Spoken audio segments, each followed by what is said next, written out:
Assalamualaikum warahmatullahi wabarakatuh, sahabat yang dirahmati Allah. Nabi Isa alaihi salam adalah salah satu nabi yang wajib diimani seluruh umat Islam di dunia. Beliau diutus oleh Allah Subhanahu wa Ta'ala kepada Bani Israel karena kesesatan yang dilakukan oleh kaum tersebut sepeninggal Nabi Musa alaihi salam. Tidaklah sempurna iman seorang Muslim bila tidak mengimani keberadaan salah satu dari 25 nabi-nabi yang memiliki kemuliaan di sisi Allah Subhanahu wa Ta'ala. Pada akhir zaman, Nabi Isa alaihi salam akan kembali turun ke bumi untuk membunuh Dajjal, musuh umat Muslim yang paling ditakuti karena kehebatan fitnahnya. Nabi Isa akan datang kembali ke muka bumi demi menegakkan kebenaran serta memberi petunjuk jalan menuju keselamatan. Selain itu, ia juga membawa misi penting untuk membunuh Dajjal. Dajjal akan menyebarkan fitnah, kemudian berusaha menyesatkan umat manusia agar jauh dari jalan Allah. Tipu dayanya amatlah dahsyat sehingga yang baik akan terlihat buruk. Namun, tahukah Anda mengapa justru Nabi Isa alaihi salam yang ditugaskan Allah Subhanahu wa Ta'ala untuk membunuh Dajjal? Mengapa bukan Nabi Muhammad Shallallahu Alaihi Wasallam yang secara syariat sebagai junjungan seluruh umat Muslim di dunia? Sejatinya, hanya Allah SWT yang tahu alasan mengapa mengutus Nabi Isa untuk membunuh Dajjal. Tapi sebelum lanjut, jangan lupa klik tombol subscribe, like, komen, dan lonceng notifikasi sahabat untuk mendukung channel ini agar terus menyiarkan syiar Islam. Serta silakan tulis harapan sahabat di kolom komentar. Semoga semakin banyak yang mengaminkan, maka makin cepat terkabul. Membuktikan Nabi Isa masih hidup. Alasan pertama yaitu membuktikan bahwa Nabi Isa masih hidup. Bangsa Yahudi dan Nasrani percaya bahwa Nabi Isa dibunuh dan disalib oleh orang-orang Romawi. Namun, sebenarnya Allah Subhanahu wa Ta'ala menyelamatkannya dengan menggantikan peran Nabi Isa alaihissalam kepada orang yang wajahnya diserupakan dengan beliau. Sedangkan Nabi Isa alaihissalam sendiri diangkat ke langit atas izin Allah Subhanahu wa Ta'ala. Karena ucapan mereka orang Yahudi, sesungguhnya kami telah membunuh Al-Masih Isa putra Maryam, Rasul Allah. Padahal mereka tidak membunuhnya dan tidak pula menyalibnya, tetapi yang mereka bunuh ialah orang yang diserupakan dengan Isa. Ini sesuai dengan Al-Quran surat An-Nisa ayat 159 yang artinya, tidak ada seorang pun dari ahli kitab kecuali akan beriman kepadanya Isa sebelum kematiannya. Dan di hari kiamat nanti, Isa itu akan menjadi saksi terhadap mereka. Hal ini membuktikan bahwa tuduhan bahwa Nabi Isa telah disalib oleh kaum Yahudi adalah salah. Sebab selama ini kaum kafir mempercayai bahwa Nabi Isa sudah wafat. Sementara Allah menegaskan dalam firman-Nya bahwa Nabi Isa telah diangkat ke langit sebelum kaum Yahudi membunuhnya. Di hari akhir, Dajjal muncul dengan segala tipu dayanya, kemudian dibaiat oleh kaum Yahudi. Kaum Yahudi juga bersedia menjadi bala tentaranya dengan keinginan membalas dendam terhadap kaum muslimin. Kemudian Allah menurunkan Nabi Isa yang menurut mereka sudah mereka bunuh di masa lalu. Allah menolong Nabi Isa sehingga berhasil membunuh Dajjal dan mengalahkan bala tentaranya. Di masa itu, mereka sama sekali tidak bisa lolos. Bahkan jika ada seorang Yahudi yang bersembunyi di balik pohon, batu, atau dinding, maka benda-benda itu akan berseru, "Di sini ada orang Yahudi." Dekat dengan Nabi Muhammad. Salah satu nabi yang memiliki kedekatan khusus dengan Nabi Muhammad adalah Nabi Isa. Aku adalah manusia yang paling dekat dengan Isa bin Maryam. Antara zaman kami berdua tidak ada nabi yang memisahkan. Selain itu, Nabi Isa sendiri pernah berdoa kepada Allah Subhanahu wa Ta'ala untuk dijadikan umat Nabi Muhammad. Oleh sebab itu, Nabi Isa diturunkan ke bumi untuk menjadi umat Nabi Muhammad. Pasalnya, berita tentang keistimewaan Rasulullah Shallallahu Alaihi Wasallam memang sudah diketahui pada zaman Nabi Isa.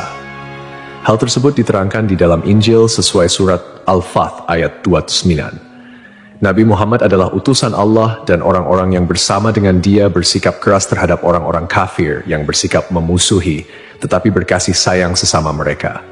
Itu adalah sifat-sifat mereka yang diungkapkan dalam Taurat dan Injil.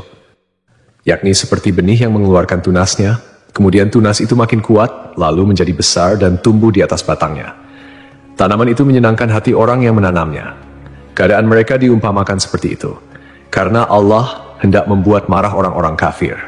Allah menjanjikan kepada orang-orang yang beriman dan mengerjakan kebajikan di antara mereka ampunan dan pahala yang besar.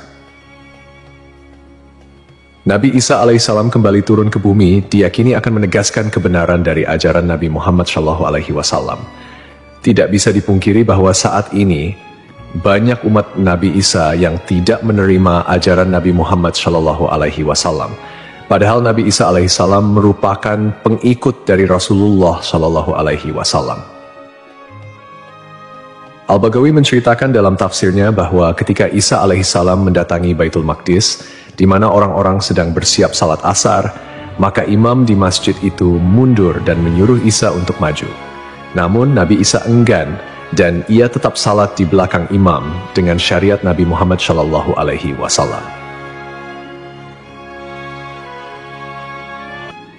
Menjalankan kewajiban jihad.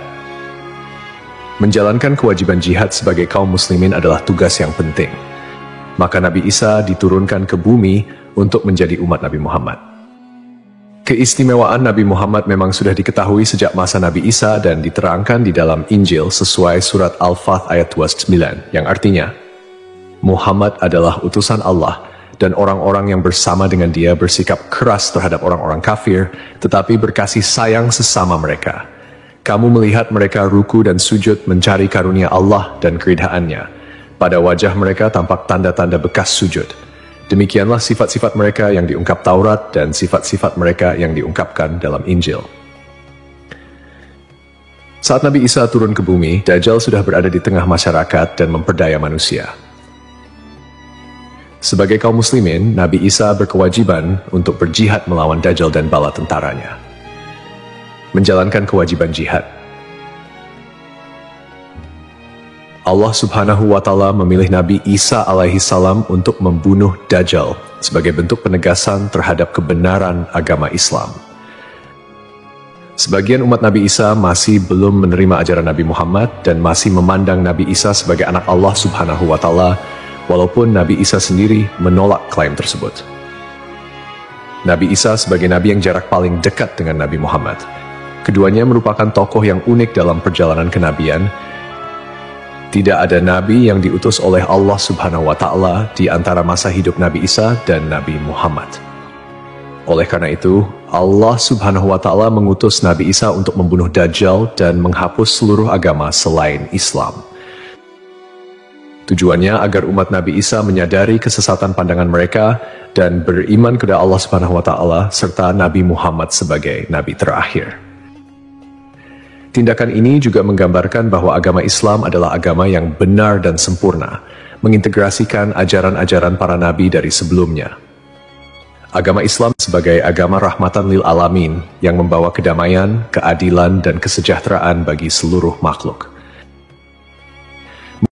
Nabi Isa diberikan mukjizat luar biasa seperti menghidupkan orang yang telah mati, menyembuhkan orang buta dan sakit, serta berbicara di buayan hingga dapat menciptakan burung dari tanah liat. Nabi Isa sebagai penyempurna dari ajaran sebelumnya menyampaikan bahwa setelahnya akan muncul seorang utusan terakhir, yakni Nabi Muhammad. Nabi Muhammad, nabi yang paling mulia dan utama di antara semua nabi. Beliau dianugerahi mukjizat terbesar, yaitu Al-Quran, yang merupakan firman Allah Subhanahu wa Ta'ala yang tidak dapat ditiru ataupun diubah oleh siapapun. Selain itu, Nabi Muhammad juga memiliki syafaat, yaitu pemberian ampunan kepada umatnya di hari kiamat. Melalui perbuatan membunuh Dajjal, Nabi Isa akan memperkuat dan menegaskan kemuliaan Nabi Muhammad, mengakui kedudukannya sebagai nabi penutup zaman. Tidak hanya Al-Quran, Nabi Muhammad juga diberikan mukjizat lain seperti membelah bulan dan air mengalir dari jemari tangannya. Perjalanan Isra dan Miraj serta mampu bersabda dalam berbagai bahasa. Mukjizat-mukjizat ini menunjukkan kekuasaan Allah yang melampaui batas akal manusia. Sementara keistimewaan Nabi Muhammad sebagai utusan Allah yang paling sempurna semakin terungkap, akhlak mulia, kejujuran tak tercela, keberanian luar biasa, dan kepedulian yang mendalam terhadap umatnya juga menjadi bagian dari kepribadian Nabi Muhammad. Beliau adalah uswatun hasanah, telan baik bagi seluruh manusia. Hubungan dekat Nabi Isa dan Nabi Muhammad terlihat jelas, di mana Nabi Isa adalah nabi yang paling mendekati masa kenabian Nabi Muhammad tanpa ada nabi lain yang diutus oleh Allah antara keduanya. Nabi Isa bahkan menyampaikan kabar tentang kedatangan Nabi Muhammad sebagai nabi terakhir. Beliau mengakui bahwa Nabi Muhammad adalah nabi penutup para nabi dan menyatakan persaudaraan di antara mereka, cinta dan saling menghormati. Nabi Isa dan Nabi Muhammad menjadi bukti kebersamaan spiritual dengan mengakhiri keberadaan Dajjal. Nabi Isa secara simbolis menegaskan kemuliaan Nabi Muhammad dan menghormati sebagai nabi akhir zaman. Untuk dikembalikan ke tanah. Alasan selanjutnya, Nabi Isa alaihissalam akan dikembalikan ke bumi sesuai kodrat manusia yang tercipta dari tanah. Hal tersebut sebagaimana yang dijelaskan pada surah H ayat 5 yang artinya, dari bumi kami menciptakan kamu, dan kepadanya kami akan mengembalikan kamu, dan daripadanya pula kami akan mengeluarkan kamu pada kali yang lain. Nabi Isa alaihissalam diturunkan ke bumi juga menandakan bahwa ajalnya akan tiba. Setelah wafat, Nabi Isa alaihissalam akan dimakamkan di tanah suci, lalu dibangkitkan kembali bersama manusia lain di hari kebangkitan. Mengenai lokasi makam Nabi Isa alaihissalam, terdapat perbedaan pendapat di kalangan ulama. Sebagian ulama mengatakan lokasinya terletak di Bait al-Maqdis, dan sebagian lainnya mengatakan akan dimakamkan bersama Nabi Muhammad SAW. Sebagai muslim yang beriman, tidaklah pantas bagi kita untuk membanding-bandingkan siapa nabi yang lebih hebat, karena semua nabi yang diutus oleh Allah Subhanahu wa Ta'ala mempunyai tujuan yang sama, yaitu mengajak tauhid, mengagungkan kebesarannya. Nabi Isa alaihissalam selain ditugaskan Allah Subhanahu wa Ta'ala untuk membunuh Dajjal pada akhir zaman, ternyata beliau juga akan memiliki tugas dan maksud tertentu yang pada intinya adalah menegaskan ajaran yang dibawa oleh Nabi Muhammad SAW kepada seluruh manusia yang ada di dunia. Semoga kita semua bisa memetik pelajaran. Wallahu a'lam.